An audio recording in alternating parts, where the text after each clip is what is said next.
The sexism of men's body dissatisfaction accounts. First, some background.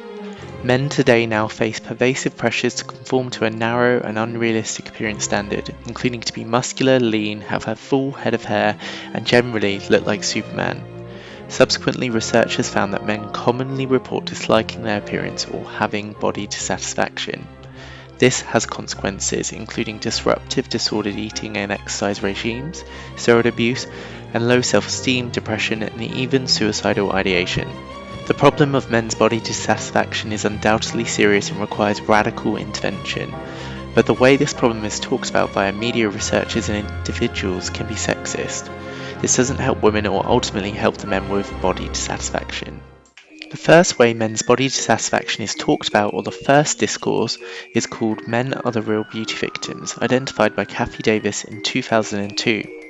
This discourse begins seemingly reasonably in stating that men's appearance pressures are just as strong as women's, but soon the discourse begins to imply that men's appearance pressures are actually worse, for example by placing a specific action figure with more unrealistic body proportions next to a Barbie doll, or selecting statistics that show up to twice as many men are impacted by appearance pressures than women are. Soon this becomes even more explicit, before finally noting that women's appearance pressures and problems more generally are trivial compared to men's. This discourse is flawed. Women's appearance pressures are not easier than men's. In fact, the opposite is true. For example, in the 2013 film The Counselor, the female stars are shown without a wrinkle, paw, or hair out of place. Their male counterparts, however, are allowed to look quite different. This is a trend across Hollywood where leading male actors such as Harrison Ford and Denzel Washington are allowed to age, but their on-screen female counterparts are not.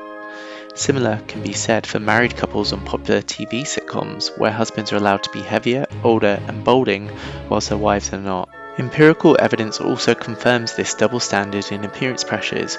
Research consistently finds that images of women conform to narrow appearance ideals more often than images of men do. This has been found across a range of popular media formats. To some then, men face less appearance pressures than women.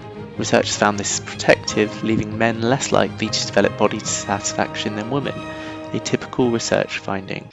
The second discourse positions mothers as the sole, or at least the most powerful cause of children's body dissatisfaction. Mothers are subsequently encouraged to never talk about their own body dissatisfaction issues in case any nearby children emulate them. This discourse is once again flawed.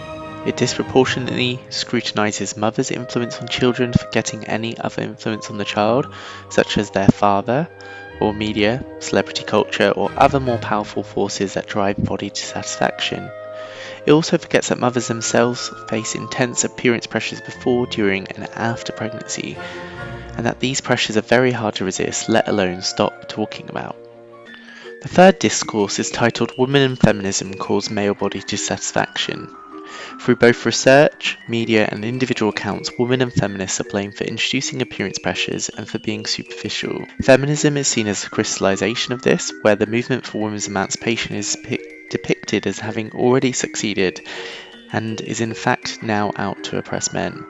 Page 52 of the popular Harrison Pope Jr. and colleagues book, The Adonis Complex, provides a perfect example of this, where feminist milestones are juxtaposed against supposed evidence of a consequent rise in men's body dissatisfaction. This is also flawed. Firstly, just as mothers aren't to blame, neither are women for men's body dissatisfaction. Indeed, women face their own extensive appearance pressures and thus could be seen as men's natural allies in dealing with body dissatisfaction. Secondly, this discourse exaggerates how successful feminism has been and minimises how much work remains to undo sexism. Similarly, the discourse can transform men's misogyny into men's righteous anger against their appearance pressuring oppressors. Finally, this discourse ignores feminism's benefits to men, such as greater emotional expression, better paternity rights in relationships with others, and less strict gender roles. These discourses, or popular ways of accounting for men's body dissatisfaction, position mothers, feminists, and women as to blame for this issue. This is wrong not only because it is sexist, but also because the discourses fail to identify the most significant drivers of men's body dissatisfaction. It is no coincidence that businesses such as those selling fashion, cosmetic surgery, and supplements profiting from appearance insecurity have flourished at the same time as men have developed high levels of body dissatisfaction. It is only by focusing on these will we help men and women with body dissatisfaction.